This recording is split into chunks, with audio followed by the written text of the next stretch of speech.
ಯಾರ್ಯಾರು ಯುವಕರು ಮೋದಿ ಮೋದಿ ಅಂತ ಕೂಗ್ತಾರೆ ಅವರು ಕಪಾಳ ಕೊಡಿರಿ ಅನ್ನುವಂತ ಮಾತನ್ನು ಶಿವರಾಜ್ ತಂಗಡಿಗೆ ಹೇಳಿದ್ರು. ಶಿವರಾಜ್ ತಂಗಡಿಗೆ ಹೇಳಿದಂತ ಮಾತು ಅವರಿಗೆ ಎಷ್ಟರ ಮಟ್ಟಿಗೆ ಮುಳುವಾಗಿದೆ ಅದನ್ನ ನಾವು ನಿಮಗೆ ತೋರಿಸಲೇಬೇಕು. ಯಾಕಂದ್ರೆ ಹೋದಲ್ಲಿ ಬಂದಲ್ಲಿ ಶಿವರಾಜ್ ತಂಗಡಿ ಅವರಿಗೆ ಮೋದಿ ಮೋದಿ ಸ್ವಾಗತವೇ, ಘೋಷಣೆಯ ಸ್ವಾಗತವೇ. ಹೋದಲ್ಲಿ ಬಂದಲ್ಲೆಲ್ಲ ಅವರು ಮುಜುಗರವನ್ನು ಎದುರಿಸಬೇಕು ಅಂತ ಒಂದು ಸ್ಥಿತಿ ಯಾಕೆ ಬೇಕು? ಕಪಾಳ ಕೊಡಿರಿ ಅಂದಿರಲ್ಲ, ಈಗ 2 ಜನ ಕಪಾಳ ಕೊಡ್ತಾರೆ ಇವರು ಇಳಿದ್ಬಿಟ್ಟು. ನಿನ್ನೆ ಗರುಡೋತ್ಸವದಲ್ಲಿ ಪಾಲ್ಗೊಂಡಿದ್ರು ಶಿವರಾಜ್ ತಂಗಡಿಗೆ. ದಂಪತಿ ಸಮೇತ ದೇವಾಲಯಕ್ಕೆ ಹೋಗಿದ್ರು. ಆದರೆ ಅಲ್ಲೂ ಕೂಡ ಎದುರಾಗಿದ್ದು ಮೋದಿ ಮೋದಿ ಸ್ವಾಗತ. ತಂಗಡಿಗೆ ನೋಡ್ತಾ ಇದ್ದಂಗೆನೇನೆ ಇದ್ದಕ್ಕಿದ್ದಂಗೆ ಜನಗಳು ಮೋದಿ ಮೋದಿ ಅಂತ ಘೋಷಣೆಗೆ ಹೋಗಕ್ಕೆ ಶುರು ಮಾಡಿದ್ರು.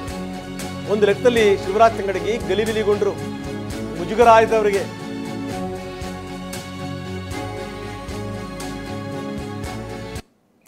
ಅದಕ್ಕೆ ನಾಯಕರು ಏನಾದರೂ ಸ್ಟೇಟ್ಮೆಂಟ್ ಕೊಡುವಂಥ ಸಂದರ್ಭದಲ್ಲಿ 10 ಬಾರಿ ಯೋಚನೆ ಮಾಡಬೇಕು ಅಂತ ಹೇಳುವಂಥದ್ದು ಅದಕ್ಕೇನೆ. ಸುಮ್ಮನೆ ಏನೋ ಒಂದು ಜೋಶಲ್ಲಿ ಘೋಷಣೆ ಕೂಗಿದ್ರೆ ಆಗಲ್ಲ. ಜೊತೆಗೇನೋ ಅಂತಂದರೆ ಈ ರೀತಿ ಹೇಳುವಂಥದ್ದು ಎಷ್ಟರ ಮಟ್ಟಿಗೆ ಮುಳುವಾಗುತ್ತೆ ಅನ್ನೋದಕ್ಕೆ ಬೆಸ್ಟ್ ಎಕ್ಸಾಂಪಲ್ ಈ ಶಿವರಾಜ್ ತಂಗಡಿಗೆ. ಯಾವ ರೀತಿ ಜನ ಕೂಗಿದ್ರು ತೋರಿಸ್ತಾ ಇದೀವಿ ನೋಡಿ.